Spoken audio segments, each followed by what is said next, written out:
Let's see how we'd use PTC Fast to set up conferences for many teachers. The basics are pretty simple. There are a lot of options, and I'll comment on some, but you can read about all of them in the user guide off the home page. So let's assume we want to set up conferences for 10 teachers, and we'll set up each with the same days and times. These can always be modified later if needed.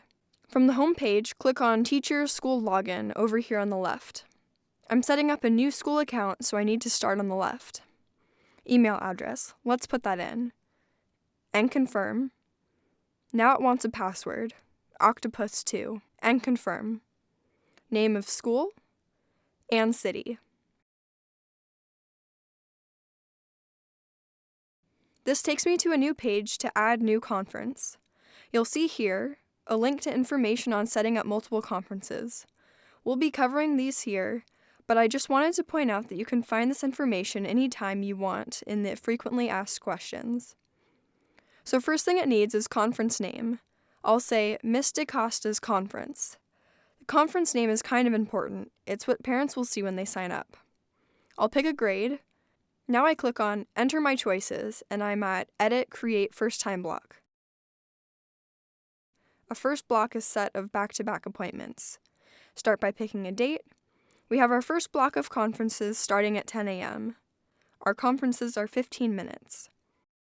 Many schools have no gap. Appointments are consecutive, so just leave gap at 0. Now you see a drop-down menu, which has calculated all the possible end times based on starting time, length, and gap. My teachers usually get lunch around 12:30. I submit, and it shows me I've created 10 appointments 15 minutes long. Perfect. Now I'm ready to set up the afternoon conferences. Click on Add New Block. The date defaults to the last block, which is right. For this example, I'm going to pick an odd starting time, say 2:05 p.m. I just select Other at the very top of my choices, and type in 2:05 p.m. You have to include the AM or PM. Again, we'll have 15-minute conferences, and I look at my end time options and I'll pick 5:05. I submit, and here it is. I can scroll up and down, make sure the schedule for the first day looks right. If not, I can click on Edit Block and change the settings. Let's set up the next day, October 2nd. Here I'm going to show you a different way to create lunch breaks. I'll set up a similar schedule to the one we made for October 1st. Again, I'm going to pick a start time of 10 a.m., a length of meeting of 15 minutes with no gap. But this time, I'm going to make one big time block running clear through 5 p.m. So now, let's submit that and it'll display the schedule. You can see that I now have a stream of appointment times, but no time for lunch. But if I click on these break boxes, I can give myself a lunch break from 12 to 1. So this is the second way to set aside a lunch break. Either way is fine. By the way, parents aren't going to see the word break here. They'll just see a list of times with no option to sign up for those times. And we can verify that because here it lets me view the schedule as parents see it. A common question we get from schools is, when parents sign up, will they see the names of the other parents on the schedule? The answer is no. Appointments that are taken will simply say taken. Okay. My 2 days of time blocks are set up, so I'll click on the Done with Times.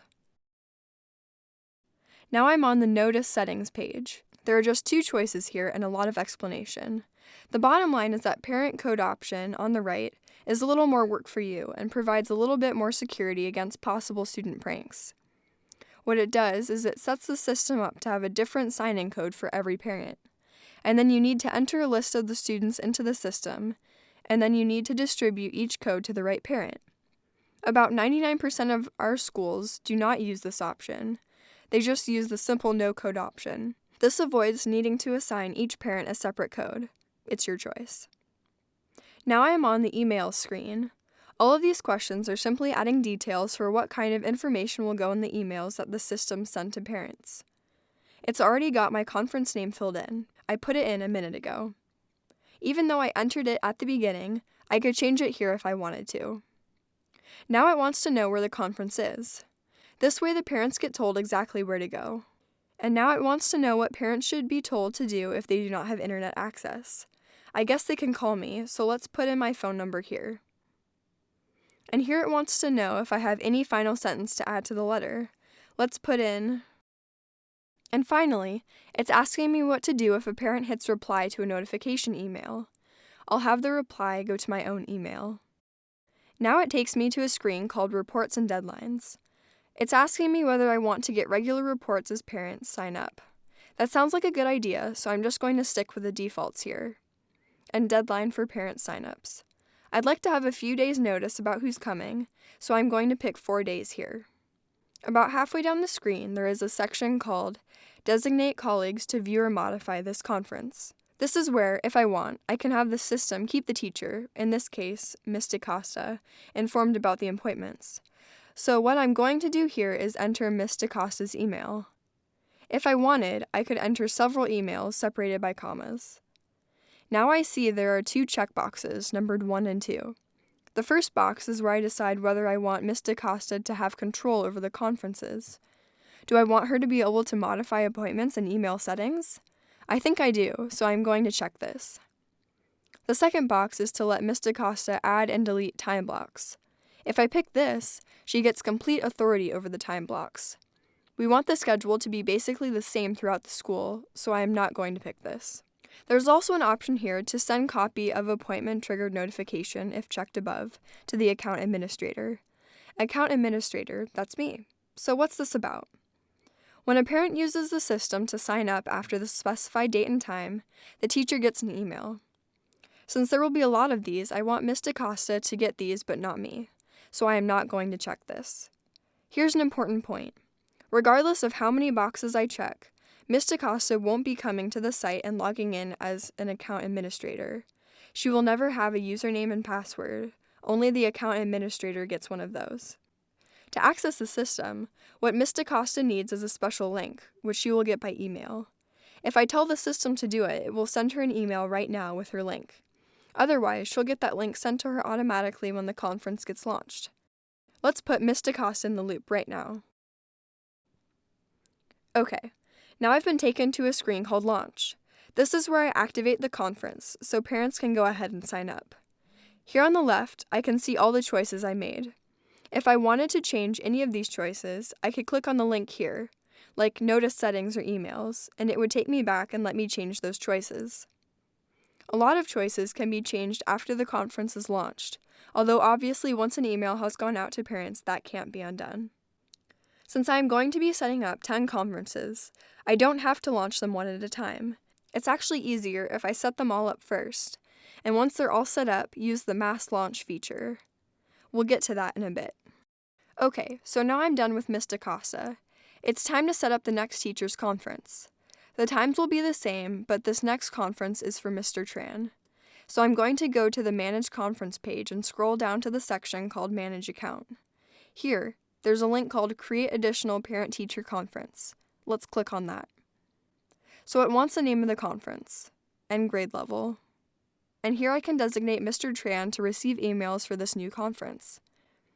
Now I see something that says Option to use existing conferences template. Wow, this is going to save me time.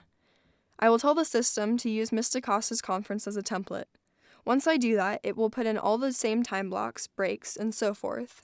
So the new conference will be a clone of the old conference. But I can change anything I want then.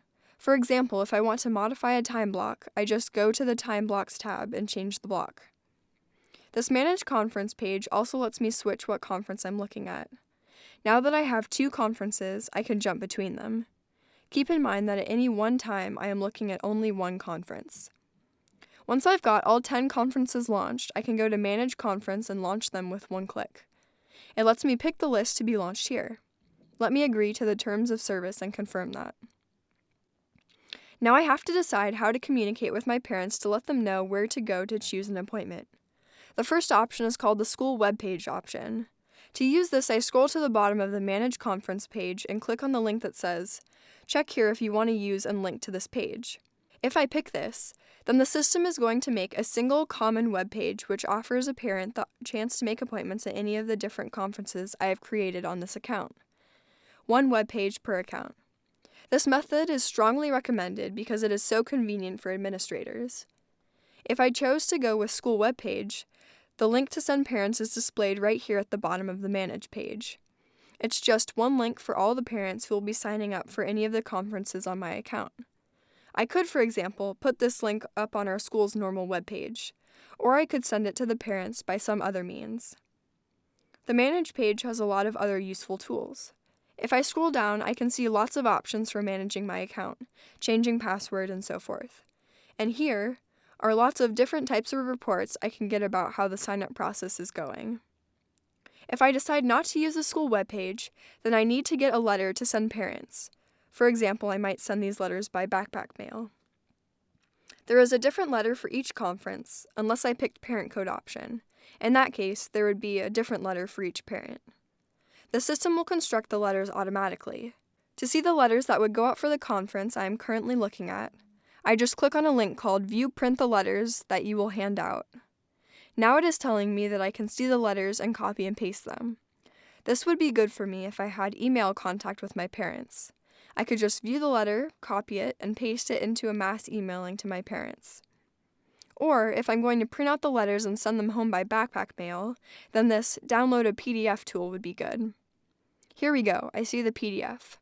So there's the link that parents will type into their browser to go and sign up for my appointments, and there is the entry code they will use.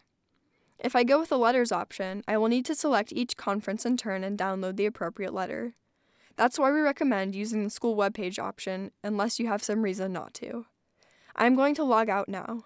If I come back and log into my account again, the system will start me off on the Manage Conference page where I can select a conference and adjust the settings and choices I have made. That's about it. The scheduling process is underway.